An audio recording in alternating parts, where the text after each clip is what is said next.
I put a question mark after the title because I think we should, this evening, we should inquire whether self-discipline is really the way to deliverance and freedom, or whether we really understand what self-discipline really is,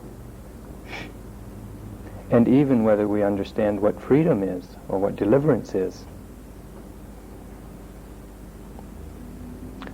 The Sayadaw that I'm staying with, the elderly monk that I'm staying with, had originally chosen this title for his own talk that he was going to give tonight. And he was later invited away and asked me if I would take his slot in this evening's spot. And he said, and I said, well, yes, what do you want me to talk about? And he said, well, I gave him the title, Self-Discipline, the Way to Freedom. And he said, you can either use that or give him a different title. And I said, well, that's all right, I'll take it. I can probably talk about something. When I first thought about it, self-discipline, the way to freedom, I thought there was a contradiction in terms, because I'm not sure, or I wasn't sure, that discipline is freedom. It seems like they might just be opposites. Freedom to do what you like is not the discipline to, or it's different. So I had to give some consideration as to what the meaning of self-discipline is and what the meaning of freedom is. And to ask myself, what is self-discipline?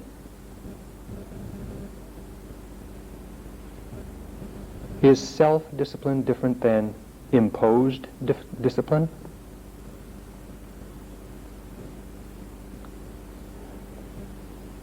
Discipline comes from the word disciple. We all here who are Buddhists, we might say we're disciples of the Buddha. Is that the discipline that we're talking about tonight? And isn't freedom really being able to do what you want? And isn't discipline restriction and not being able to do what you want? Control, restraint, discipline. Freedom, no restraint, no control. Do what you want.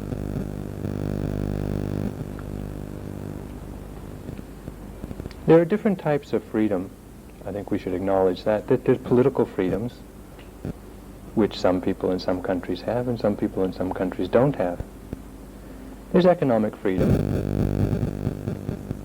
to take the job that you want, or instead of being assigned a job. Psychological freedom, philosophical freedom, believe what you want. And there may be something called spiritual freedom.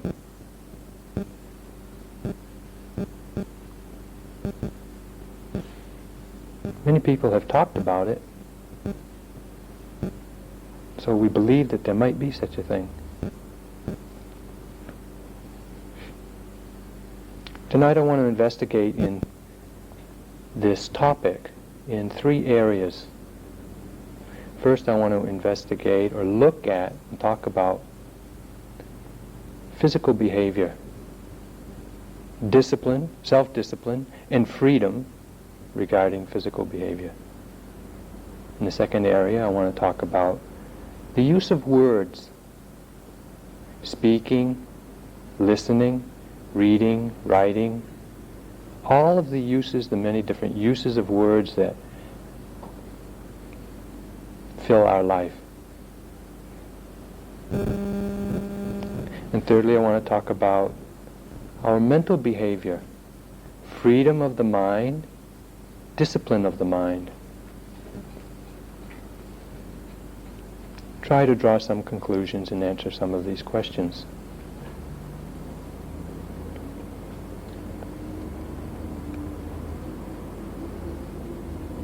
First, I want to talk about physical behavior, and generally talking about four of the 5 precepts: not to kill, not to steal, not to indulge or participate in any way in wrongful sexual activity, and not to use intoxicants that cause heedlessness. Generally, we believe that, or we think that freedom is to do as we want. But when we're born, we're totally helpless. And we're dependent on others. We're dependent on our parents, primarily when we're very young. And as we grow up, we're then in relationships and partially dependent on our brothers and sisters and other neighbors, our teachers, friends, and later we realize that we're dependent on the government and we're dependent on these societies, institutions. Each of these people and institutions that we are in relationship with condition us. Our parents condition us. They train us to be who we are as much as they can. Sometimes they fail, sometimes we fail, but they try. At least they teach us most of what we know. And in those relationships that are developed with all of these conditioning people and conditioning institutions, our behavior is trained so that we know what is expected of us, and they know what we're going to do. They know how we're going to behave because they've trained us that way. And there's a lot of security and stability in the training, in being conditioned so that we fit in and we have stable relationships that make our life secure, make our life safe, dependable, reliable, so that we belong to a family, we belong to this organization, we belong to a country.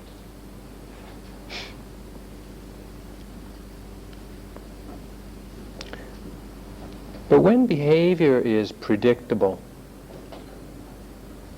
when it's codes and rules, it's very inflexible, very rigid, and it's determined before we even get to a situation. Before we came to this room, we knew what behavior was expected of us. You would sit in chairs quietly, I would sit up front quietly and talk. This behavior is expected. Was there freedom in your mind when you came into this room to do as you liked? Or were you just acting out conditioned behavior, not really free at all?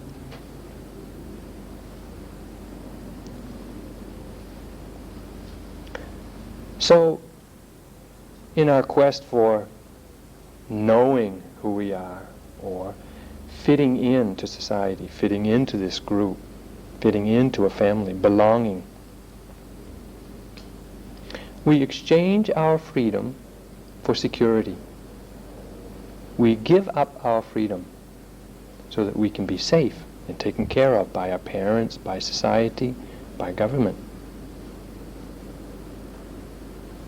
So when we're going to talk about discipline and freedom, you have to really ask yourself if you want to be free. And to realize that if you want to be free, it's going to cost you something. Something that you have now.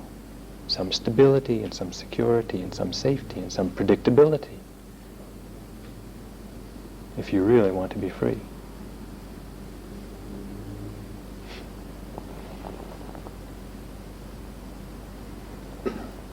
But I think we can all agree that if we act with disregard and carelessly, without sensitivity and with just kind of recklessly, our actions are going to be very rude and crude and rough, and they're going to cause trouble. They're going to be aggressive and competitive, and it's just going to make a lot of difficulty for ourselves and others.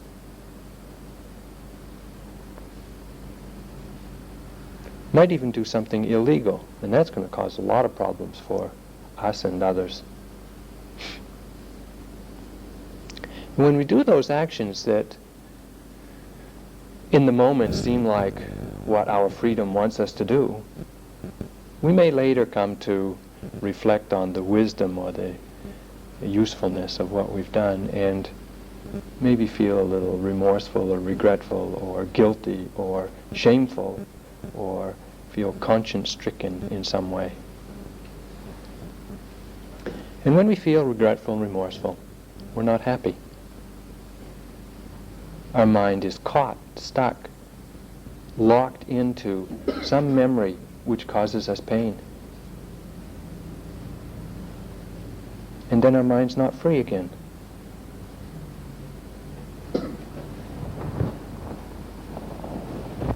Doing what we wanted in reckless disregard of others doesn't lead us to freedom. Discipline also does not lead us to freedom.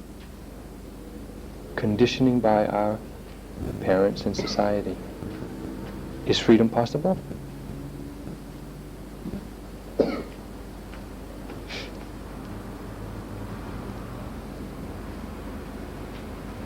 If we act so that we create trouble for ourselves and others, we can judge ourselves and hate ourselves and be regretful, remorseful, and feel guilty. But other people are also going to look at us and shame us and criticize us and ostracize us and generally not like us.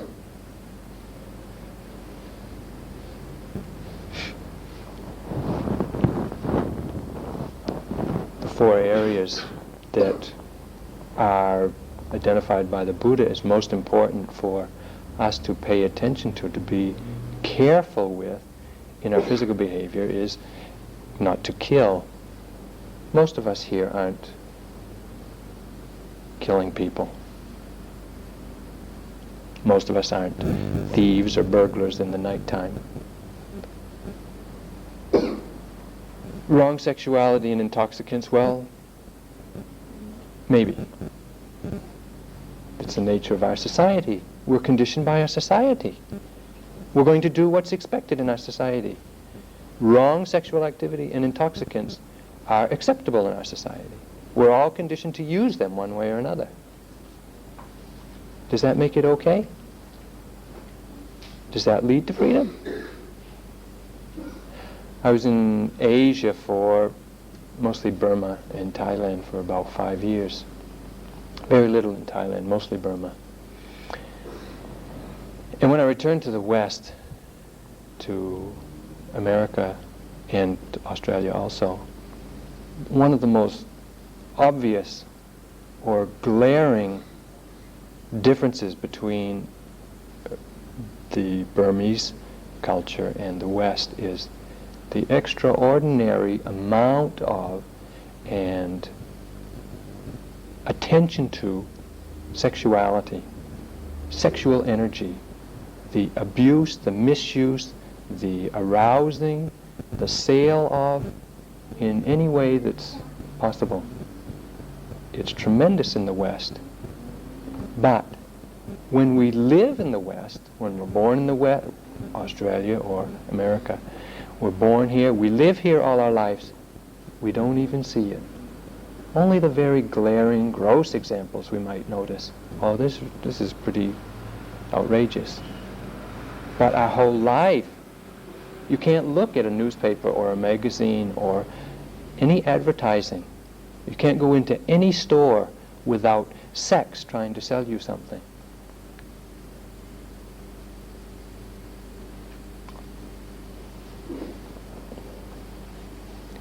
If you're not aware of how your sexual energy is being manipulated by advertising, you're not free.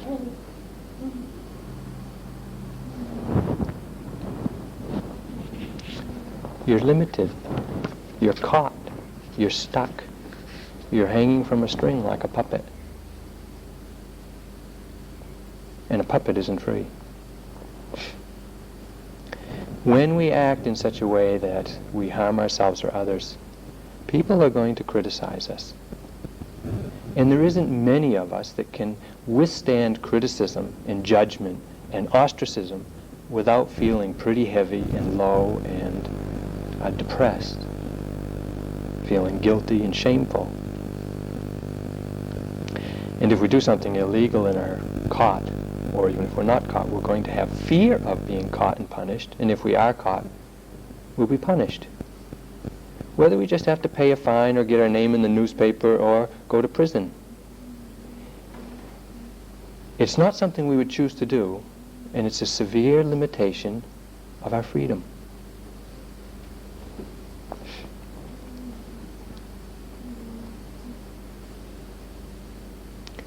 Maybe for Buddhists and those of us who have some intuition or maybe belief in rebirth, what we suffer in this lifetime from our actions which are careless and misguided may not be as severe as the fear we have of how it may affect our rebirth.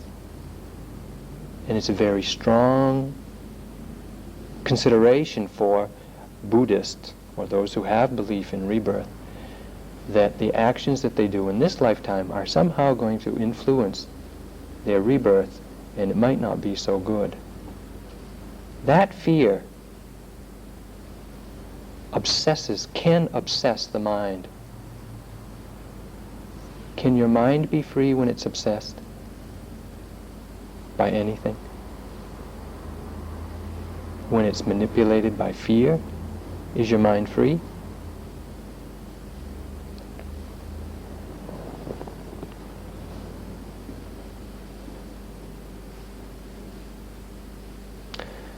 So what discipline are we talking about that can prevent this type of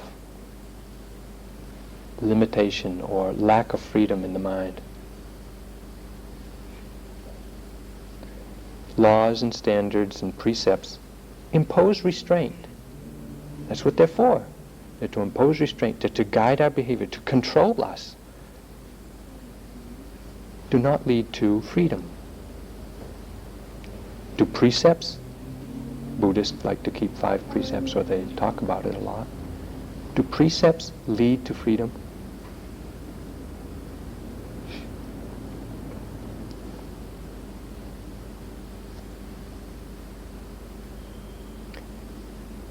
Just controlling our behavior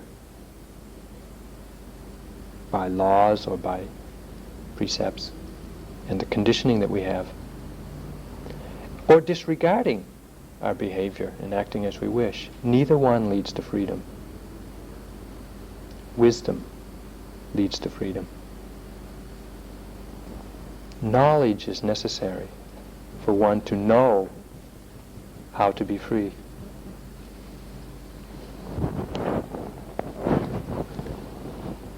Conforming our behavior and appearing to be acceptable and tolerable and keeping the precepts doesn't lead to freedom. Being a disciple of the Buddha or anyone else, if there are non-Buddhists here, Buddha or anyone else, doesn't lead to freedom. But if we ignore the rules and the precepts, that also doesn't lead to freedom. Freedom is very subtle. And it's very fragile. It's rooted in a mental attitude towards yourself.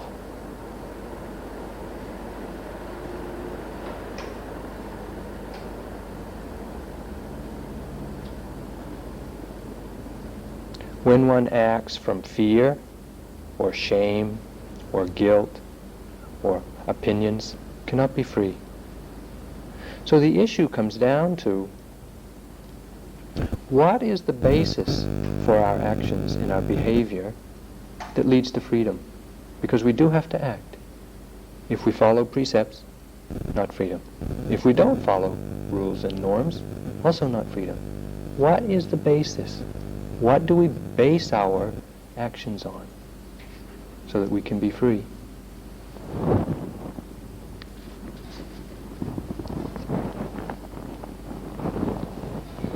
To get another perspective on the issue, or to help us answer the question of whether discipline leads to freedom, I want to consider another topic or another aspect. I'm going to talk about speech.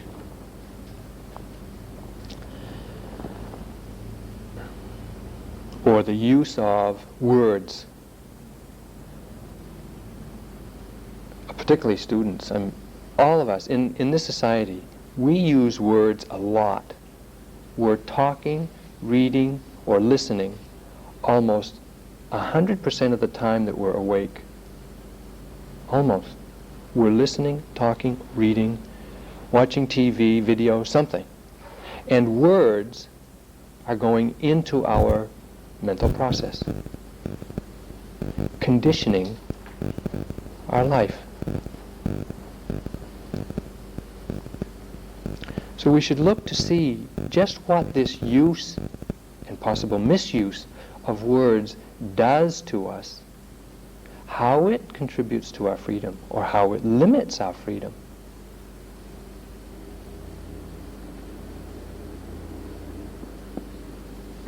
And how we're made unfree by the use of words. I didn't say just right speech when I brought up this subject, because I have a sense that about half of right speech is right listening.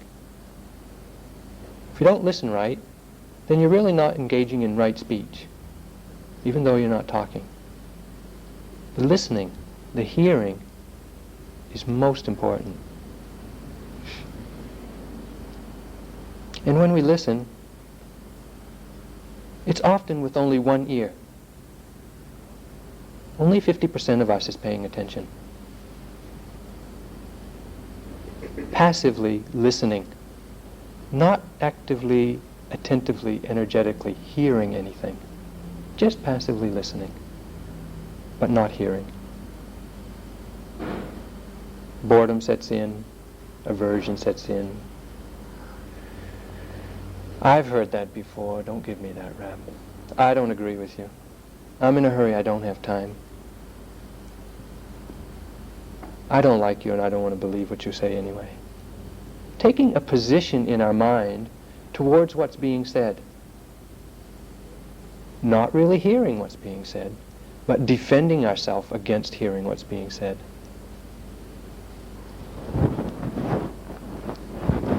Such positioning of our self in relation to what's being said is just internal chatter. It's like talking to ourselves. And we've got one ear listening to someone out there, and we've got the other ear listening to someone in here. And they're having a debate. And one is, as soon as we hear something out there, we're thinking, do I agree or not? Now, I don't agree. Now, I better tell him this and we get very defensive, or we get angry, or we debate internally. We have reactions and opinions contrary or similar to what's being said. When we have these opinions and these views and these ideas, is our mind free?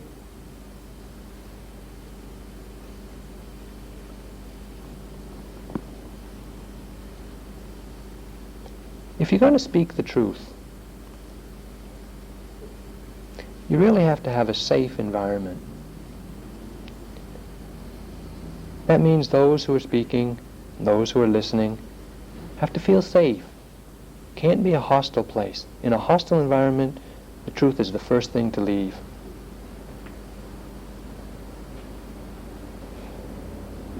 If I'm going to speak the truth, I've got to know that you're listening. Not debating with me, not arguing, but listening to really hear what's being said.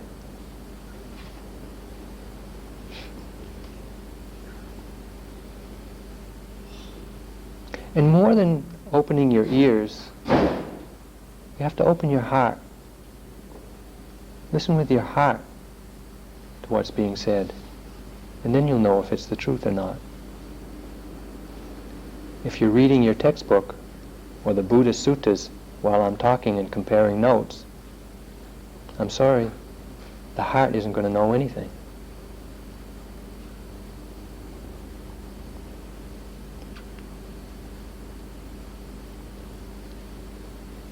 Are you listening? Are you hearing?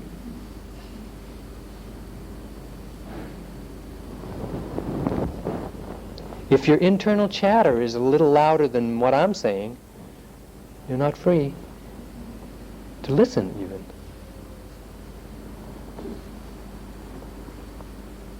The mind has really got to be empty of prejudice and views and opinions and ideas and what I listened to last week, or the book I read earlier today, or what the Buddha said. It has to be free of these ideas and opinions so that you can actually hear what's being said.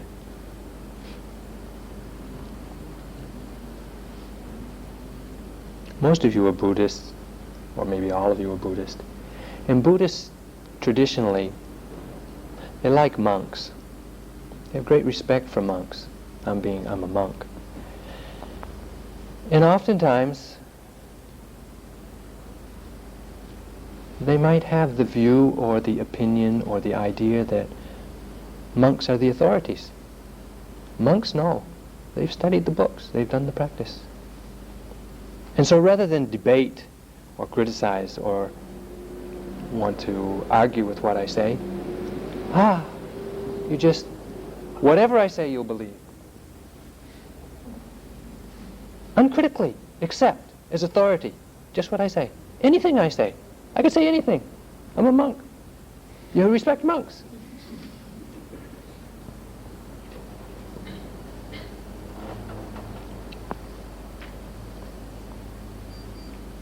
If I was a layman, would you hear what I say with the same attention and open-mindedness? Or with the same, would you listen and hear with the same respect? If I was a Muslim and was talking about self-discipline as a way to freedom, would you hear what I said? Or would your views and opinions and ideas and history of Muslims get in the way of hearing?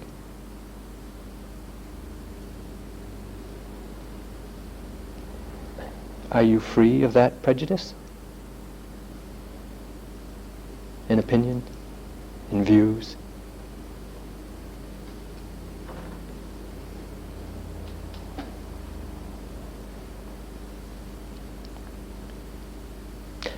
Well, I'm not a Muslim, and I'm not a layman, I'm a monk. So I think that you're listening to me, and I think you're hearing me, and you probably maybe consider me as some sort of authority. But if I, at the end of this talk, say, yes, self-discipline can lead you to freedom, is my authoritative statement going to give you freedom? Sorry. It may give me freedom, but you're going to have to find your own.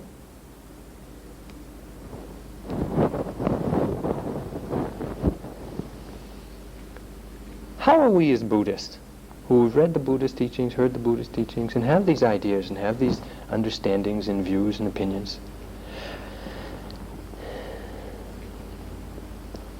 how are we going to keep our mind open, receptive, like fertile ground waiting for the right seed?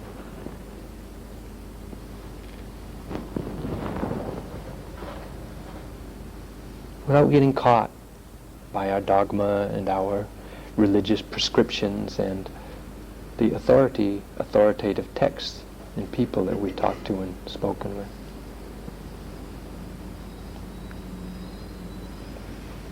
That's why I put a question mark at the end of that title up there, so that we can actually consider this an investigation, an inquiry into whether self-discipline can lead to freedom.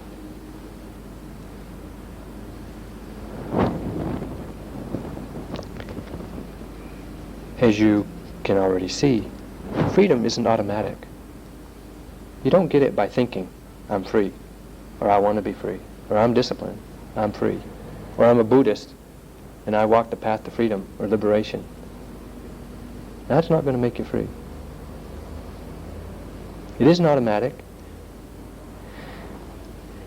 and it doesn't belong to anyone. No person, no group, no religion. It's in each of our minds.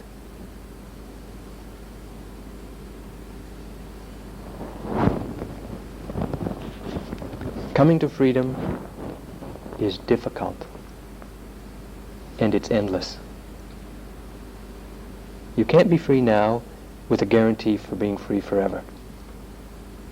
You might be free now, but you're going to have to work at being free in the next moment. It's not contagious. If I get some freedom, you're not going to catch it from me.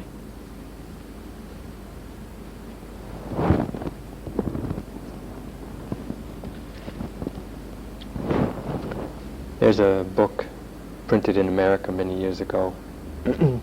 Simple little lines of wisdom. One of them said, "To be wealthy, you must spend your time making money. To be free, you must spend your time being mindful."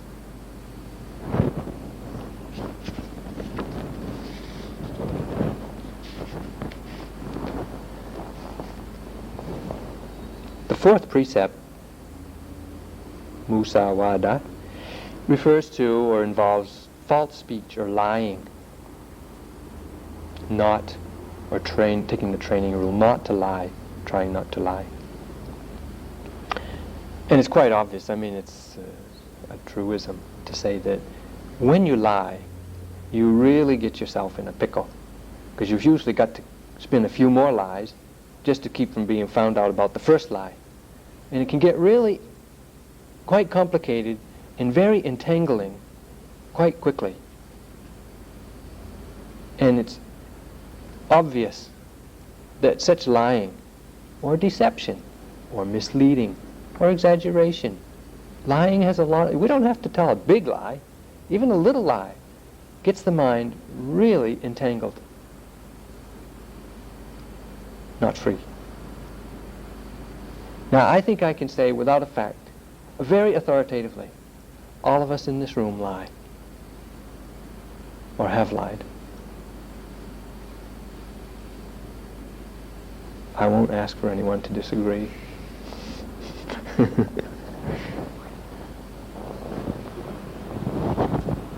We need to protect ourselves.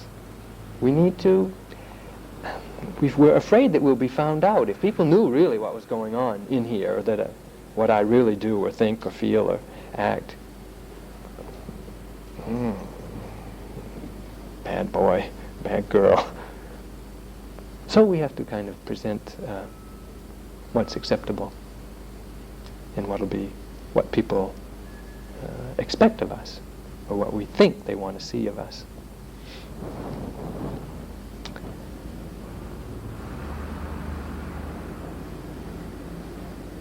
When the ascetic Sumedhat met a former Buddha, he made a vow to become a Buddha. He wanted to become a Buddha in one of his future lifetimes. From that point on, through the innumerable numbers of rebirths that he took while he was perfecting his paramis so that he could become the Buddha, the Gautama Buddha, throughout all of those lifetimes, he broke every precept except musawada. From the time he made his determination to become a Buddha, he never lied, never told something that wasn't true, never spoke the untruth. He broke the other precepts. He was a thief, he was a killer, he was an adulterer, and he was using intoxicants. He was having a lot of fun, but he didn't lie. He was honest with himself through all those lifetimes. And in his final lifetime, or as the Buddha that we are practicing the teaching of, he liberated his mind. Freedom. That just gives you an example or a hint or a glimpse of how important it is to be truthful.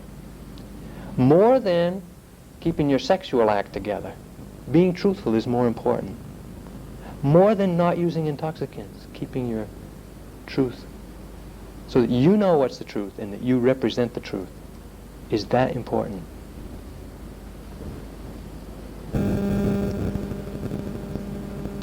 So we need to ask ourselves, Are we upfront? Are we honest? Are we straight with people? When we're talking, when we're acting? Or are we deceptive? Do we exaggerate? Cut corners? White lies? Whatever you want to call it?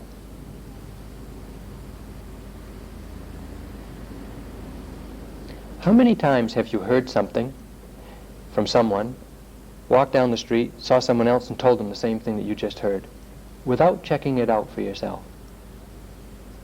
It may not be intentional lying, but it may be deceptive if you're presenting yourself as someone who knows what you're saying, knows for a fact that what you're saying is true. Deceptive. Or how many times do you exaggerate and say, yeah, I did 17, when it was really only 15. I make $10 an hour when really I only make $8 an hour. I got a 93 on my exam, but I really only got a 90 on my exam. I'm sure you could all give me other examples. We do it. We don't tell the truth.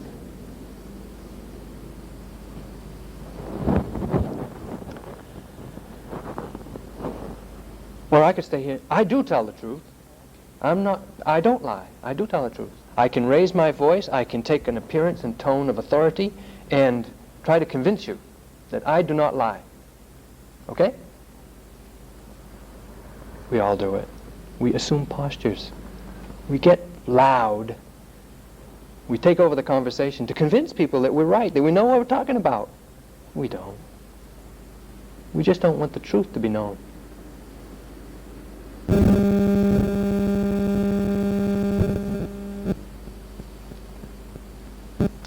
One songwriter in America many years ago, he wrote a song that said, "This whole world's just one big prison yard. Some of us are prisoners, some of us are guards. We're all caught. Prisoners or guards, we're all caught here in this world where the truth is not valued."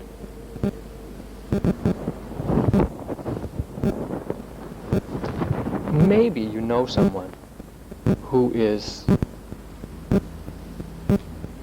more honest, or really trying to be honest with themselves and with others. And you might recognize what a delight it is to be with them. How light their mind is, how open they can be, how expressive of what's going on inside of them they can be, without shame or guilt or fear, and how they can hear what you're saying, because they know what's going on inside themselves. And they're open about it, they're straight, they're up front. And they can hear what's going on in you too. I know a few people that try really hard to be honest.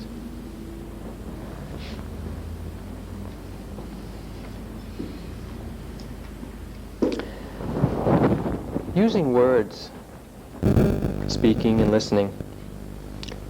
Why do we speak anyway? Why do we use words? Why do we read? Why do we watch TV? Why do we go to the movies and videos? Why do we consume so many words in one way or another? Loneliness? You know, you're home alone some Friday night. Well, not Friday, you're here. How about Thursday night or Saturday night? You're home alone? Bored. Uncomfortable. Get on the phone. Hi, what are you doing? Loneliness and boredom. Great reason to start talking or reading. Put on a video, go to the movies. Sometimes we like to impress people. I did this, I did that, I got this, I got that, blah, blah, blah, blah, blah, blah.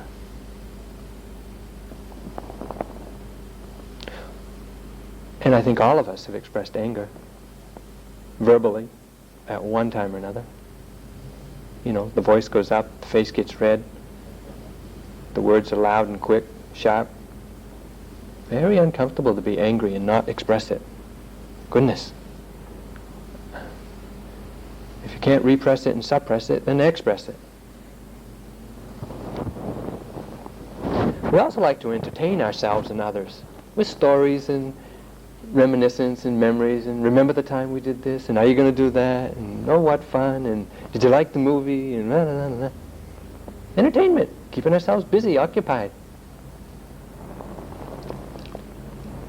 When these emotions of loneliness or anger or fear or pride, whatever, come to our mind, and we immediately put it to words, expressing it somehow, are we free? What's happening to the mind right then? Caught by that emotion, expressing.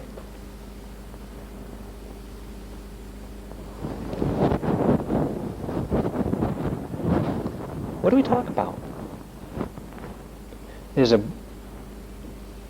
Pali word, Pali being the Buddhist language, there's a Pali word which is very appropriate to describe what we talk about. It's called papancha. Traditionally it means diffuseness or profusion or manifoldness. It means a lot. It's just making more and more and more and more. And there are three areas that we like to make more and more and more and more.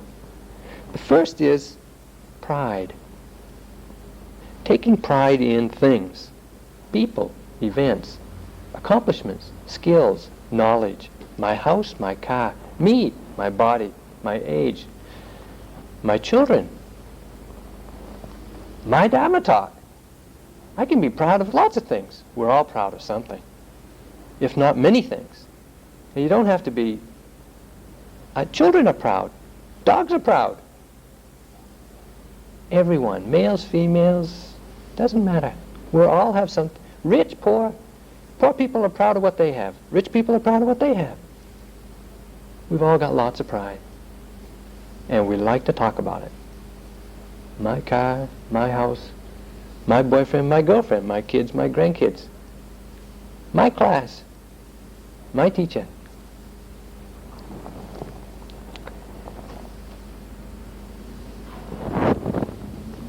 When we're caught by our pride,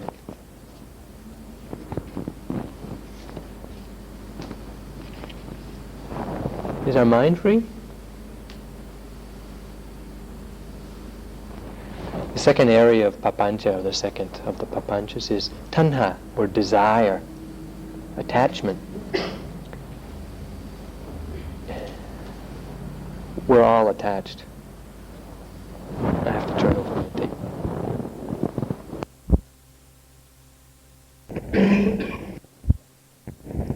Yeah. Oh. Well, I prepared a talk for an hour. When I got here, they said to talk for an hour and a half, but my notes look like they're going to take about 2.5. So, not free. Caught. Am I going to be caught by my notes? Are you going to be caught by my notes, or am I going to be caught by the clock? Not free. Ah, yes. Well, the second topic that we like to talk about, the second papancha, is tanha, attachment, desire. We want a lot of things. We're attached to a lot of things. Students are attached to their degree. Somebody's attached to their tape. We're attached to our clothes, we're attached to our knowledge, we're attached to our boyfriend. We're attached to money. We're attached to happiness. We're attached to having fun. And we like to talk about all of those things. And we're using words all the time to talk about our attachments, our desires, what I want to do today, tomorrow, with my life, next life. And after the talk's over and we start walking out, someone's going to say, "Did you like tonight's talk? Would you want to hear it again?" Our likes, our attachments, our desires, they're concerned with our narrow, petty little self. Me. This body, me, this thing that was born for myself 40-some years ago, for some of you 20 or 30 or 40 years ago. Me. That's what our desires are all about. That's what our pride is all about. Me. If I'm not free, is my pride free? Does my pride make me free? Does pride in me make me free? Does attachment to me and mine make me free? I don't think so.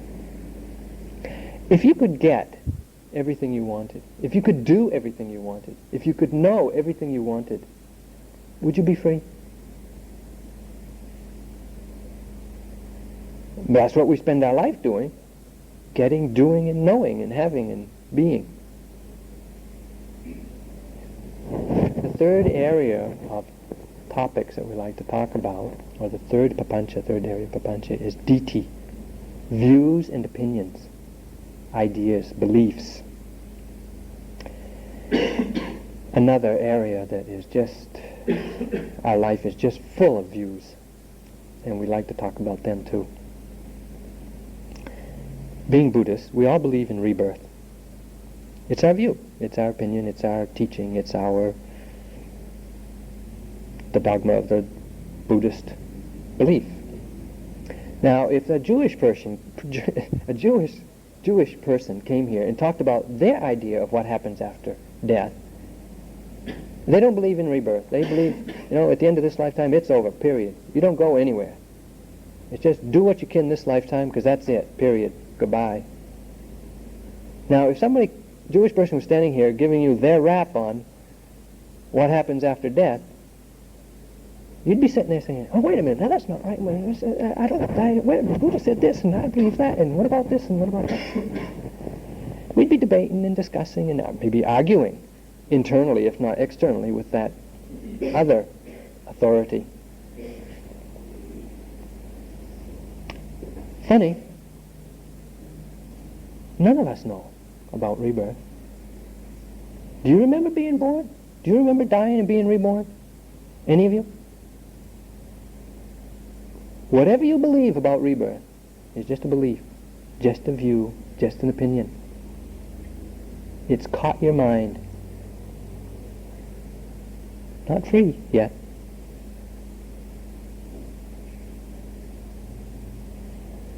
And you'd really know it when you started arguing with a Jewish person or a Muslim person or a Christian or something. You'd know just how caught and stuck you were, how really attached you are to your beliefs and views and opinions.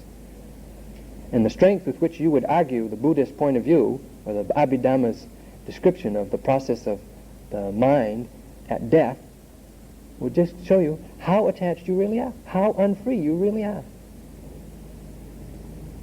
One time, many years ago when I was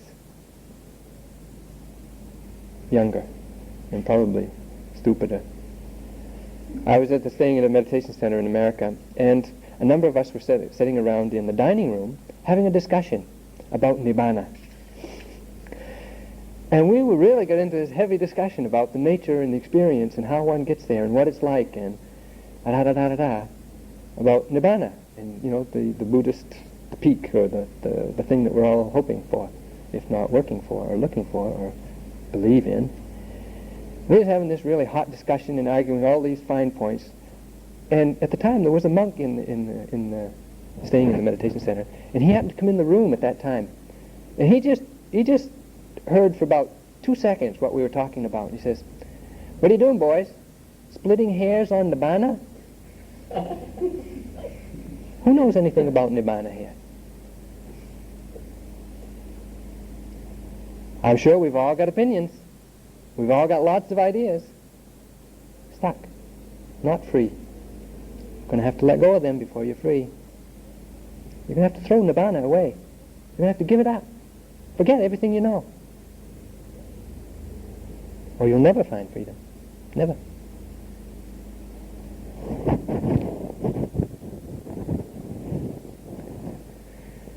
Can you see how what we talk about keeps us stuck, keeps us unfree?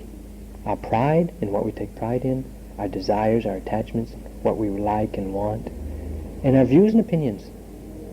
Talking about it reinforces it in the mind, rigidifies our mind, fossilizes our mind. Doesn't lead to freedom.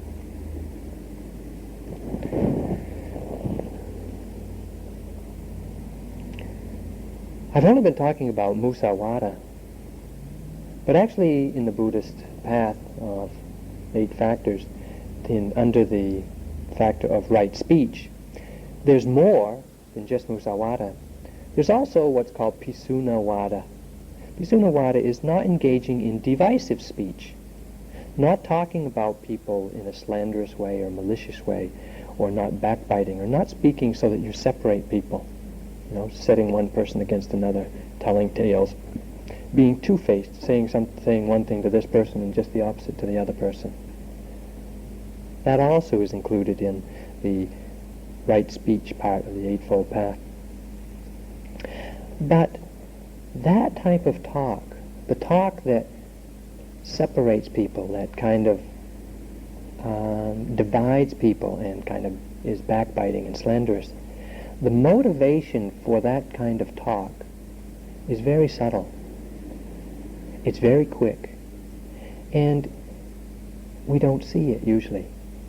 It just happens automatically. We don't have the intention to hurt anyone. At least we don't think so. We don't have the intention to make these two friends dislike each other. But we're envious. We're jealous. We're greedy. We're fearful. And we do it because we don't see our motivations.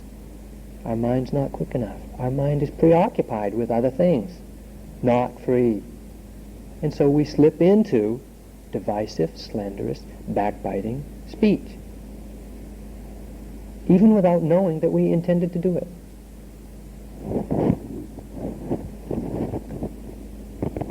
The space where motivations come up in the mind is quick and it's subtle. And the mind has got to be free to see it. If you can see your motivations, if you can see your intentions before each time you speak, before each time you act, if you can see that intention, your mind is getting free. If you can't see that intention to speak, not free. Very stuck. Musawada, pisunawada, farusawada, another part of the right speech. It's not engaging in crude speech, harsh speech, unkind, cruel, cutting, taunting, critical speech. It's making jokes or referring to people's status or class or wealth or disease or deformity or intelligence or something. You stupid jerk. That's what it is. That poor person. Slum dwellers. They're that type of religion. It's really rampant in our culture. Read the newspaper. Tomorrow on the front page of the newspaper, you'll see it. Somebody's saying something slanderous and crude and harsh, kind. It's not just the politicians. They're really good at it. They do it a lot. But other people too. Very cruel in what they say.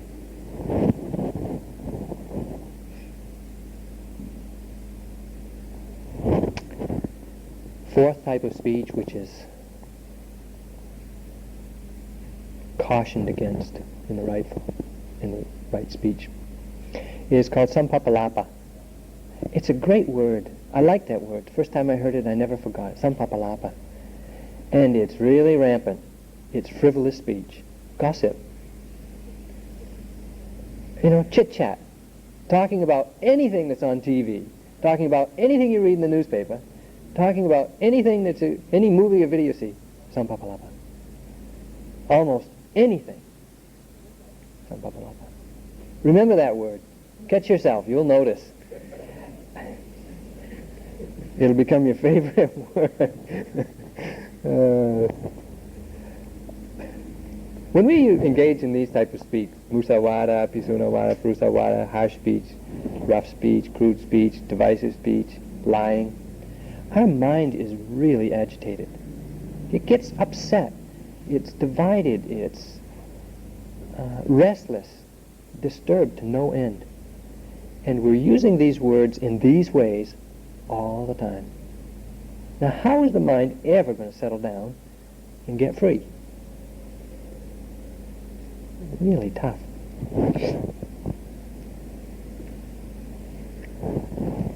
It's our lack of awareness of speaking.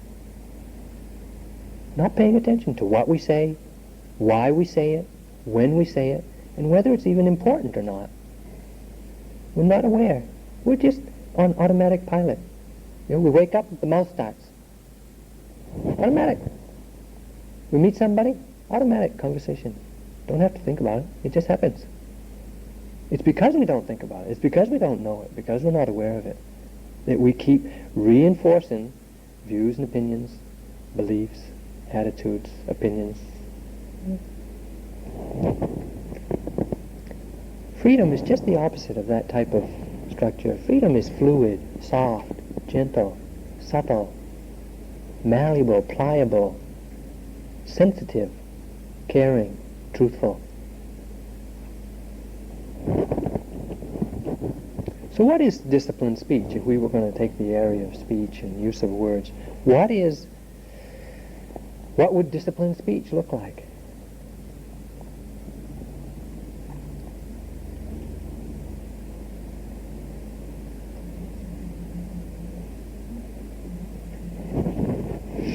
It would have to involve love and kindness. To be sensitive to who you're speaking to and what you're speaking about. And you'd have to do that, you'd have to make an effort. It's not going to happen automatically. And so you have to really try. You have to arouse the energy to speak correctly and to refrain from incorrect speech. It takes a lot of energy. But let's be practical. We're not going to be perfect overnight. So let's be patient. Patient, not expecting perfection, making the effort to be loving and kind.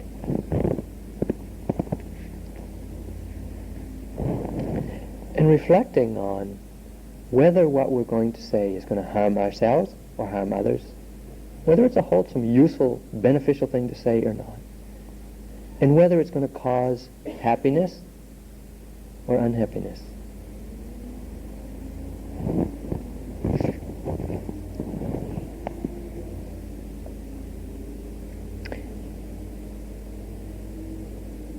If we can train ourselves to speak in a more disciplined way, we'll speak so that we make peace between people, that we unite people, we express contentment, harmony, peacefulness, supporting people, using our speech to support people in what they're doing, or to ask forgiveness, or to forgive others for what they've done to us that's caused us pain. To be honest, to speak softly, gently, subtly, carefully about things worth speaking about, not just frivolous topics.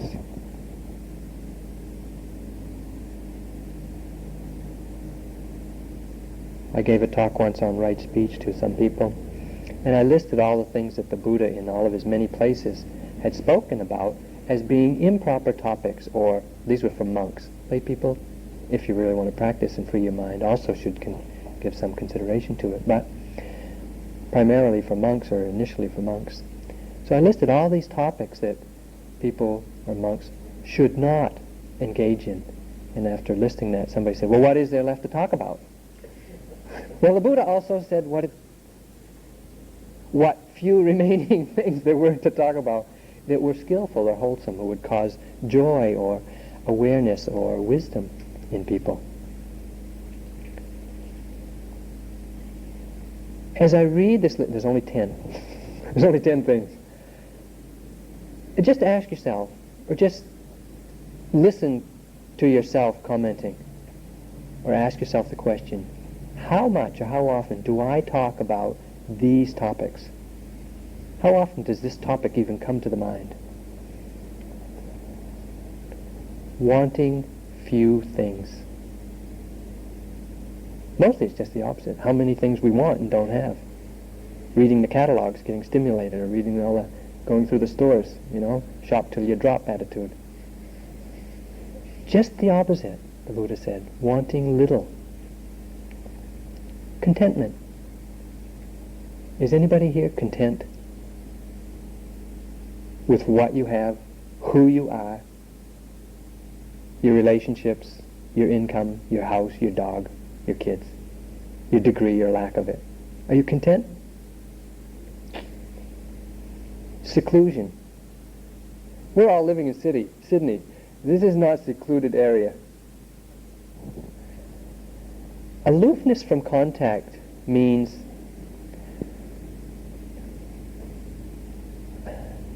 to stop stimulating yourself, basically. To reduce the amount of contact you have with things, people, stuff, events. Talking about effort, the effort to be mindful, the effort to awaken, making right effort, striving diligently. Do you talk about that much? Talking about sila, virtue, how to do, how well you do, how well you don't do, your problem areas, reviewing your day's virtue or lack of it. Concentration, even in a theoretical way, concentration. Even as a monk I don't talk about it much. As a layperson I'd never get to it. Or deliverance, or understanding, wisdom, freedom, nibbana. Not very often.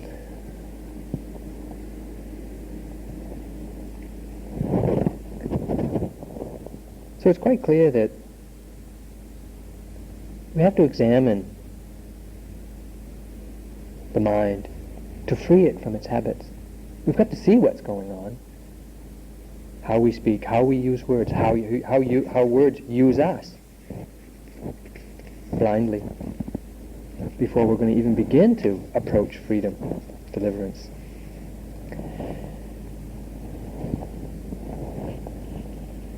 So I've talked about two areas now: behavior, physical behavior, and speech. I want to talk about a third area. I want to talk about the mind, discipline and freedom of the mind. We've seen both in dealing with the physical behavior and dealing with speech and the use of words that the mind is there. The mind's important. The Buddha said it all starts in the mind, starts with the mind. We can't speak if the mind isn't engaged. We can't act if the mind isn't engaged. Mind by itself doesn't mean that we're aware, but it all starts in the mind, whether we know it or not.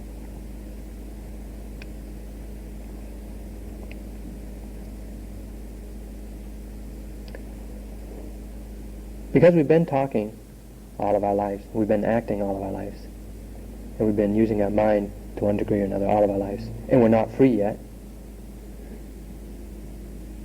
it should be obvious that the mind has got to make some fundamental shift. There's got to be some basic, fundamental, rock bottom change in the mind for us to begin to free it.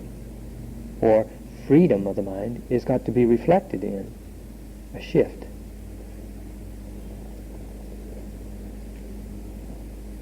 When we use words as much as we do, it binds us to who we think we are, what we think we are, how we think we are. We're locked in. These words, it's like a spider web. These words just weave around our life, around our mind, in and out and through, and it just creates a net or a web that traps us. Because we really don't see clearly what's happening with words.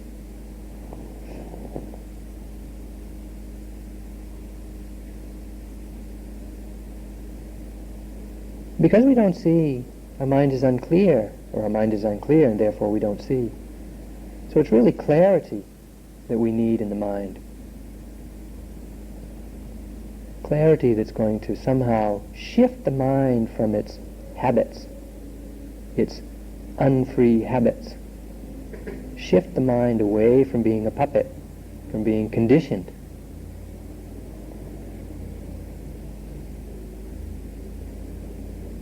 We need greater clarity. That doesn't mean that we need another understanding or another view or another opinion, nor do we need more self-control, nor more codes or precepts. What I said is we need more clarity, not more precepts, not more restrictive behavior. So what is clarity of mind? How do we get it? What is it? What's its nature? Where does it come from? Is it on sale today? If we look at our life, we see that it is a sequence of relationships to things, people, events, emotions, thoughts. It's a rapid sequence to these words that I'm saying, to the sights here, the sounds, the thoughts, the memories that we have. And when these objects come to us, either through our eyes or through hearing or smelling or thinking, we react. Automatically react. We like, we dislike, we criticize, we condemn, we approve, we disapprove. Whatever, it's automatic. And because of that, because of our likes, dislikes, we act again. And every action has a result, produces an effect. You throw a ball in the air, it's going to come down. If you get angry, you're going to get a reaction back. Maybe not at that moment, but you'll get the effect sometime. When we act, it's as if a seed is planted in our consciousness, the flow of our consciousness. And when conditions are ripe, that seed will sprout. If we do wholesome acts, we'll get pleasant results. If we do unwholesome acts, we'll get painful, or dukkha, unpleasant results.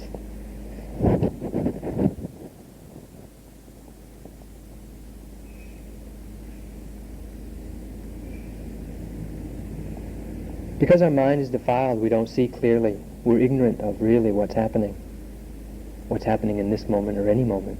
We're not seeing clearly. This is ignorance. Because we don't see clearly, we attach to things that we like, or we get aversion to things that we don't like. And because we're attached and want something, we set about in our life to get it. You know, you want a degree. You're attached to the status or the job you can get or the income you can earn when you go to college and get a degree. And so you go through 4 years or more effort, a lot of money, whatever, a lot of actions to get that degree, to get that thing you want. You get the result, you get your degree, but you get a lot of other things too. Stress, you know, whatever, I don't know. Or if you don't want something comes into your view, you don't want it. You go out of your way to get away from it. Throw it away, get it out of your life. It might leave, and you'll get something else too. Heart attack when you're 50, or something. Ulcers. Every action has a result. If we don't get it this lifetime, since we're all Buddhists and believe in rebirth, we'll get it next lifetime, or the one after. If you were Christians, or if you were Jewish people, you wouldn't have to worry about next lifetime. You do what you want.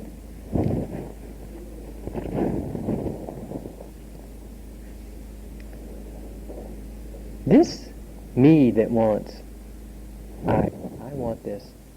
I want to give this talk. I want this talk to end in 15 minutes. I've got to go through 4 more note cards. This me that wants, or this you that wants, or doesn't want, where did it come from? Mom and dad, teachers, friends, conditioned us to become who we are.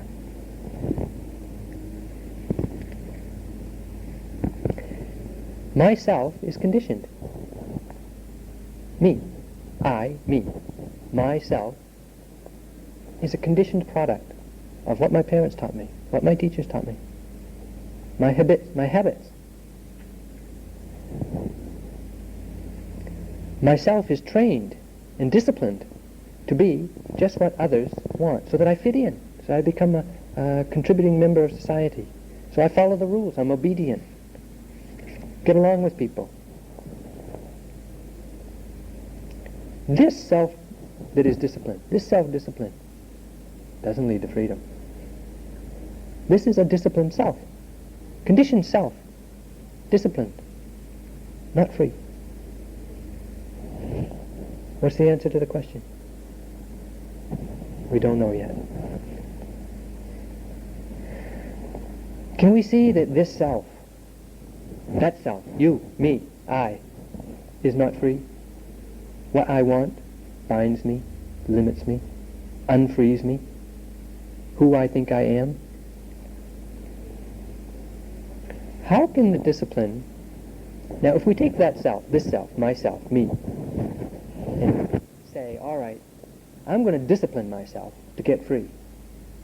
Well, myself is already unfree. How can something unfree make something free? I don't even know what... Myself doesn't even know what freedom is. I can't teach myself to be free. Not possible.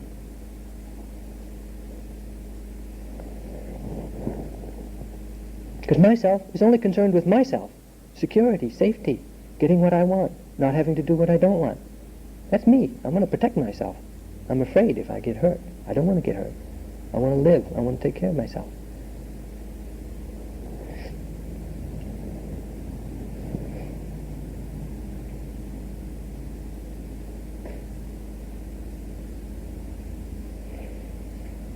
If I can observe myself, if I can see myself as I am in this moment, in the next moment, in subsequent moments,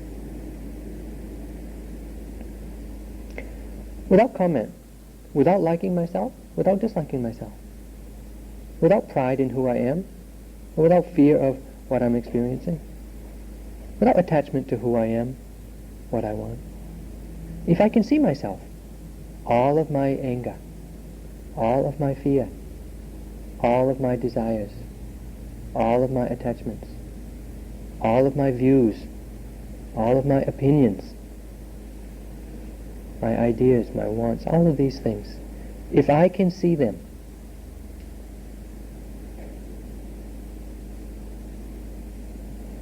am I going to believe that that's me? Don't have to agree, don't have to disagree, don't have to want, don't have to like what I see, don't have to dislike what I see, just have to see, just have to observe. The mind observes. It's the nature of the mind to observe. We can become aware of that. How do we do that? We pay attention. Attention is a factor in the mind. Observation is a factor in the mind. Energy is a factor in the mind. Determination is a factor in the mind. Not me. Aiming the mind, sustaining the mind, energizing the mind, observing with the mind, steadying the mind, understanding with the mind, not me. These are mental factors. Impersonal, happening by themselves. I can become aware of them. Awareness can be of the mind.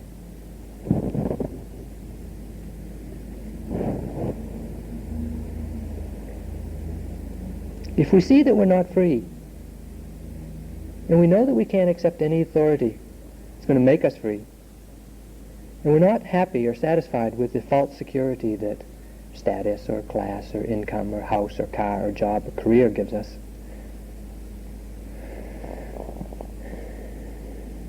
if we're really interested in liberation, freedom, waking up, the mind will do it.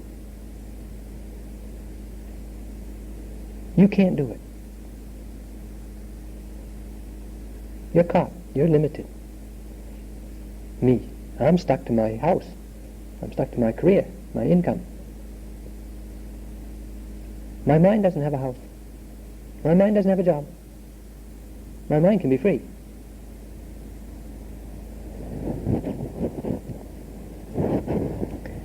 If I can observe all that comes to my awareness, all that comes to my mind, I starve. I'm not attached. I don't need to be attached. I can observe it clearly. It comes, it goes. I didn't make it come, I didn't make it go. I don't have to be attached to it. I can let go. Not I let go. I just see that it is let go. The mind can't hold on to anything very long. Try it sometime. How long can you hang on to one thing? Your mind will wander away in a minute. We'll try it after this. Try some meditation. I'll give you something to pay attention to. You'll see. Yeah? Can do it. The mind can't hold it. Steadiness of mind, observation of mind, energy of mind, understanding of the mind. These things can be developed when we let things be and just observe how they come into the mind, how they leave the mind. And we just pay attention without thinking that they're okay or right or wrong or good or bad. That's everything. Not agreeing with it, just seeing. It comes, it goes.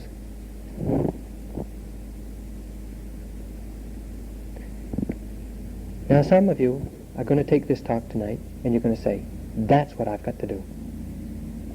That's how I can perfect myself. I got a better idea of how I can be free, how I can be free. Please, that view or that opinion is going to bind you more. So don't take a hold of what you have heard here tonight as the right way, the way. Because that's grabbing onto something, locking the mind in, rigidifying the mind, getting the mind stuck.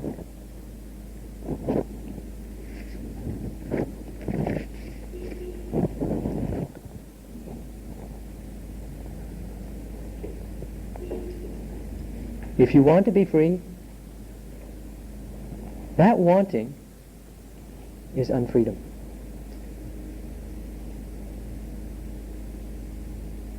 Sounds like a dilemma. I don't want to be free. And sure enough, you won't be. I want to be free. I'm stuck in wanting. What are you going to do? Observe. Wanting? Not wanting. Free. Wanting can come. I can let it come. When it comes, good. When it goes, good. When not wanting comes, good. When it goes, good.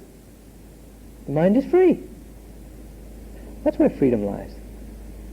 Let it come, let it go. Don't hang on. Don't judge.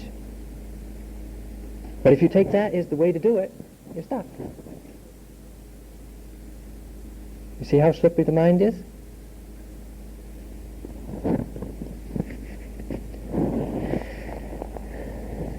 There's a popular song out now, one of the popular singers, Sinead O'Connor. She has a song out now, or an album, I guess, called I Do Not Want What I Haven't Got. Great. Can you imagine a mind like that? I mean, maybe it's true, maybe it's not. But to not want what you haven't got. I'm not free. I don't want that either. That's freedom.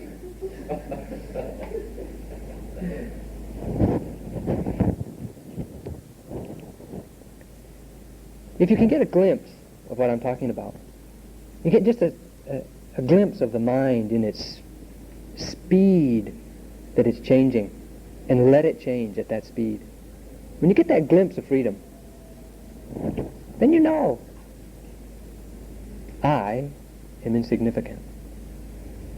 I am really not really relevant to what's going on here. The mind is where it's at. That's where freedom lies. That's where bondage lies.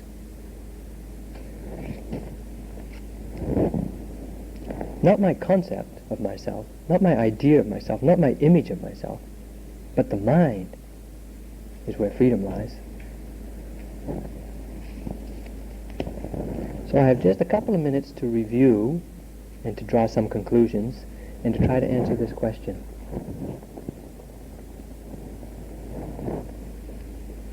So, self-discipline. If we discipline ourselves with precepts and impose us, or commandments or rules or laws or whatever, we may be free from self-blame and punishment and criticism by other people because we're acting in an approved way. But if it's with a sense of obligation and duty and fear or whatever, we're stuck, not free. in the mind. If we're not aware of how we're using or how we're being used by our speech and words, we're really stuck.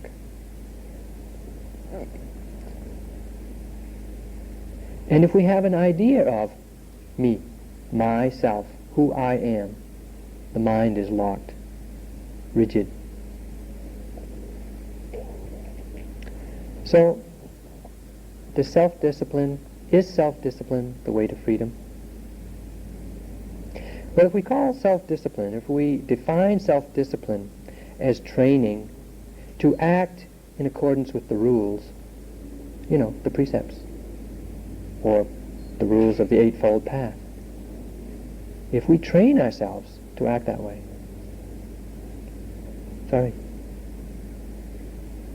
not free.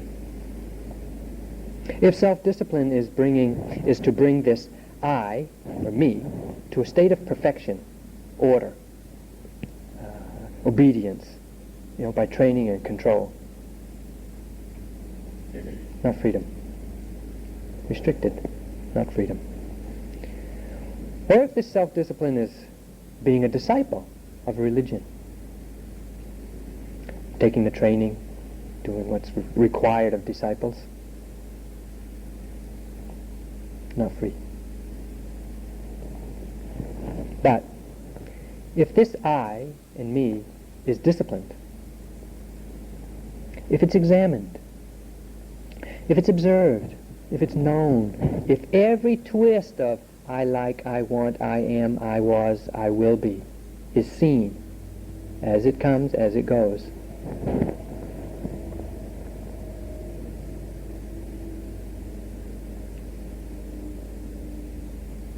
that's freedom, isn't it? The mind is free. I'll never be free. I'm stuck. I'm a monk. I'm stuck. I'm in robes. How can I be free? I'm all wrapped up in these robes. But the mind, that's the home of freedom.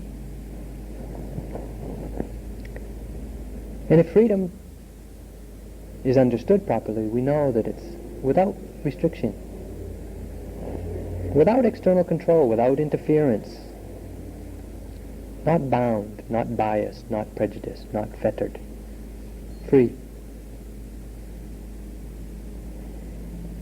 Not free by discipline, but by wisdom.